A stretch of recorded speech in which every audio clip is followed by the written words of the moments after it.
शैतानी खोपड़ी। Hello, 2-3 packet cigarette ऊपर के ले आओ, कहते हुए रागिनी के नौकर ने फोन काट दिया। सिगरेट वाला डरते डरते उस बदनाम मोनालिसा हवेली में आया। चारों तरफ अजीब सा सन्नाटा था। तभी सामने से एक बुजुर्ग खानसता हुआ आया। वो घर का नौकर था शायद। उसने पैसे दिए और ले लिया उससे सिगरेट। सिगरेट वाले की आंखें हवेली के चारों तरफ रागिनी मल्होत्रा को ढूंढ रही थी, और ढूंढे भी क्यों ना, आखिर 4 दशकों से वो सबके दिल पर राज भी तो कर रही थी। काफी खूबसूरत और हसीन अदाकारा थी, पूरे भारत के कई लड़कों का ख्वाब थी। इसके पीछे कितनी अदाकारा आई और गई, पर यह है कि दिन पर दिन जवान दिखती थी। अभी तो एक पिक्चर आई थी जिसमें इसने बहुत से लड़कों की रात की नींद उड़ा दिए थी। इंडस्ट्री की सारी हीरोइनें जलती थी रागिनी से। कुछ एक को शक भी होता था, पर आजकल टेक्निक भी तो इतने आगे है। प्लास्टिक सर्जरी, डिपिगमेंटेशन और क्या क्या, जिससे सालों तक जवान दिख सकते हैं। आखिर पैसा बोलता है भाई। रागिनी का एक अक्षत्र राज था बॉलीवुड पर, वो बुढ़ी ही नहीं होती थी। क्या है, पैसे मिल गए ना, अब निकलो यहाँ से, बुढ़ा डपटा। सिगरेट वाला हल्के से दौड़ते हुए बाहर चला गया। अगल बगल के सब लोगों को पता था रागिनी अकेले उस घर में रहती थी। रात को बस वॉचमैन रहता था मेन गेट पर। सारे नौकर चाकर अपने घर जाकर फिर सुबह वापस आ जाते थे। रागिनी की 3 शादियां हो चुकी थी। एक किसी से अभी कुछ साल पहले ही शादी तोड़ी थी। पहली और दूसरे पति ने तो सुसाइड कर लिया। तीसरा पति भी इंडस्ट्री का अच्छा हीरो था, पर अब वो मानसिक विकृत सा बस शराब के नशे में डूबा रहता था। तीनों से उसे कोई संतान ना थी। बहुत लोग कहते रागिनी मांगलिक है, इसलिए ऐसा होता है। इधर अगले कुछ महीनों से इंडस्ट्री के बेहद ही सुंदर हीरो अंजन कपूर से इसके अफेयर के चर्चे शुमार पर थे। खबर यहाँ तक थी कि दोनों शादी भी करने वाले थे।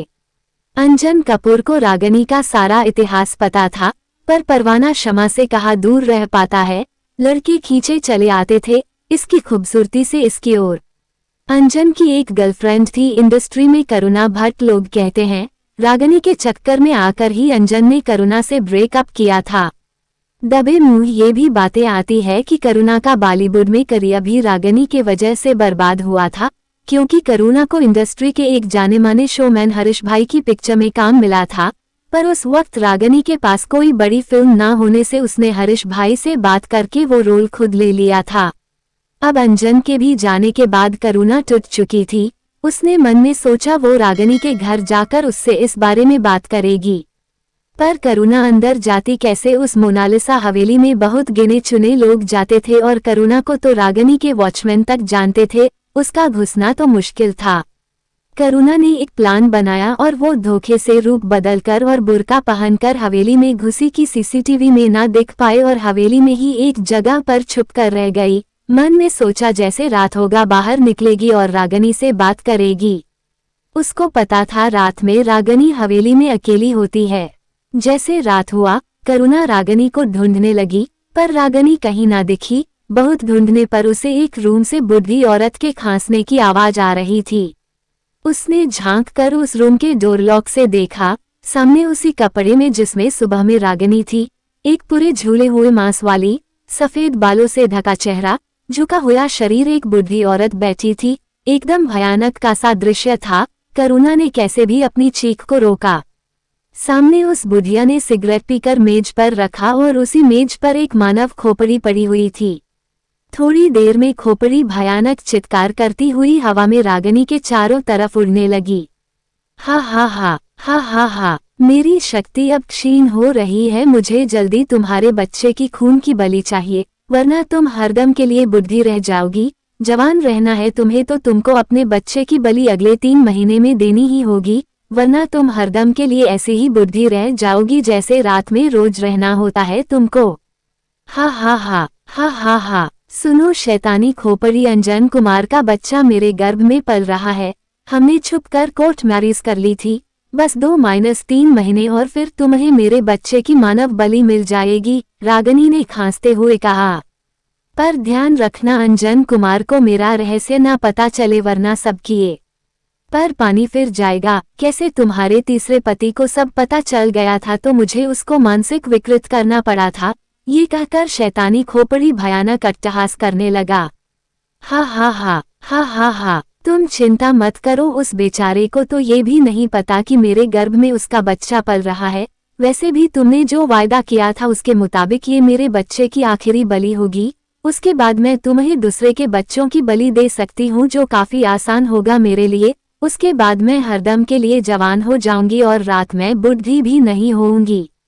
हा हा हा हा हा हा कहकर रागनी नरभक्षियों जैसे हंसने लगती है। मानव बलि का प्यासा हूं मैं, तुम मुझे खून दो, मैं तुम्हें जवानी दूंगा। हा हा हा हा हा हा। शैतानी खोपड़ी ने अट्टहास किया। बस ये बलि हो जाए फिर अंजन को भी ठिकाने लगा दूंगी मैं। बड़बड़ाते हुए रागनी वही बिस्तर पर सो गई। करुणा के आंसू नहीं रुक रहे थे। अगले दिन वो अंजन से मिलने गई, पर उसने मिलने से मना कर दिया। उसके सर पर रागनी का नशा जो था, फिर भी करुणा के लाख गिड़गिड़ाने पर वो बात करने को तैयार हुआ। करुणा की सारी बातें सुनने पर वो बोला, करुणा बहुत हो गया, तुम रागनी का मुकाबला कभी नहीं कर सकती। तो अब तुमने हम दोनों को अलग और रागनी को बदनाम करने के लिए ये सब चीजें फैलानी शुरू कर दी। इतनी गिर गई तुम, छी। मुझे पता था तुम मेरी बातों को नहीं मानोगे, इसलिए मैंने रागिनी के तीसरे पति हैदर को तुम्हारे पास लाई हूँ, खुद बात कर लो इनसे, करुणा ने कहा। पर हम दोनों के शादी की बात करुणा को कैसे पता चली, ये तो बस मुझे और रागिनी को ही पता थी। दोनों ने अपने करियर पर असर के वजह से इस बात को अभी छुपाने का सोचा था। ये बॉलीवुड है भाई, हमारी सांस पर भी मीडिया की नजर होती है। हो सकता है कहीं से बात लीक हुई हो। जब तक करुणा हैदर को बुलाने गई, अंजन ने मन ही मन सोचा, अब इस पागल और बेवड़े से क्या बात करूं मैं। पर मैंने अगर इसको नहीं सुना तो करुणा रोज मेरा दिमाग खाने आ जाएगी। अंजन हैदर को देखकर मन में बड़बड़ात। हैदर आया और इस वक्त वो होश में था। हैदर हाथ जोते हुए बोला, हम लोग आपका रिश्ता नहीं तोड़ना चाहते हैं, पर वो बहुत खतरनाक औरत है। आपको याद होगी मेरी फिल्म रंग बिरंगे फूल, उससे मैं कितने चर्चे में था। रागिनी मेरी हीरोइन थी उसमें। तभी से हम दोनों का अफेयर शुरू हुआ और शादी किया हम दोनों ने। पर शादी के बाद भी वो रात में अपने घर रहती थी और मैं अपने, क्योंकि उसकी शादी की यही शर्त थी। उसके गर्भ में मेरा बच्चा था। वो बोली थी एक बच्चा होने के बाद वो साथ आकर रहेगी। आखिर रागिनी अकेले मोनालिसा हवेली में रहती कैसे है, कहीं वो मुझे धोखा तो नहीं दे रही, मैंने मन में सोचा। हैदर ने गहरी सांस लेते हुए कहा। फिर मैंने हवेली के अंदर चुपके से जाकर देखा तो वही पाया जो करुणा ने आपको बताया था। पर अंतर बस इतना था, मुझे शैतानी खोपड़ी ने देख लिया था। रागिनी जैसे चाकू उठाकर मुझे मारने दौड़ी। मैं उसके पैरों पर गिर गया और कहा मुझे छोड़ दो। तभी शैतानी खोपड़ी से एक किरण निकली और मैं पागल सा हो गया। खोपड़ी ने कहा कि छोड़ दो इसे रागिनी, अब ये जिंदा रहकर भी हमारा कुछ नहीं बिगाड़ पाएगा। जब भी मैं ये राज किसी को बताना चाहता हूँ, मुझे हजारों शैतानी खोपड़ियाँ आसपास दिखने लगती हैं और मुझे तरह तरह से यातनाएं देती है। अगर मैं वक्त पर उस जगह से ना हटूं तो शायद वो मुझे मार भी देंगी। सेट पर कभी भी ये खोपड़ियाँ मुझे दिखने लगती थी। लोग सोचते मैं पागल हो गया हूँ। धीरे धीरे मुझे काम मिलना बंद हो गया और मैं तन्हाई में नशे का आदी हो गया। इस लड़की के आंखों में मुझे तुम्हारे लिए प्यार देखा तो मैंने इसकी मदद की सोची और मैं अब ऐसी जिंदगी जीना भी नहीं चाहता हूँ, इसलिए तुम्हें बचाने आया गया, हैदर ने कहा। आज से तीसरे महीने की अमावस को ये बलि होगी, हो सके तो इस तबाही को रोक लो। और हाँ, जब रागिनी बलि पूजा के लिए बैठी होगी तब वो खोपड़ी थोड़ा शक्तिहीन होगा। बस यही वक्त है, तभी तुमको एक प्रहार से वो खोपड़ी तोड़ देनी है, हैदर ने कहा। तभी अचानक हैदर को वैसे ही दौरे पड़ने लगे। वो दोनों उसको जैसे हॉस्पिटल ले गए और भर्ती किया। तब तक हैदर मर चुका था। अंजन वहां में अमावस का इंतजार करने लगा, क्योंकि जो कहानी हैदर ने बताई थी वही चाल रागिनी ने उसके साथ चली थी। बच्चे का पूछने पर रागिनी पहले तो सकुचाई, फिर बोली उसके गर्भ में अंजन का 6 महीने का बच्चा है, पर उसने सोचा था वो उसे सरप्राइज देगी। ये सब बातें अंजन के विश्वास को और गहरा कर रही थी रागिनी के खिलाफ।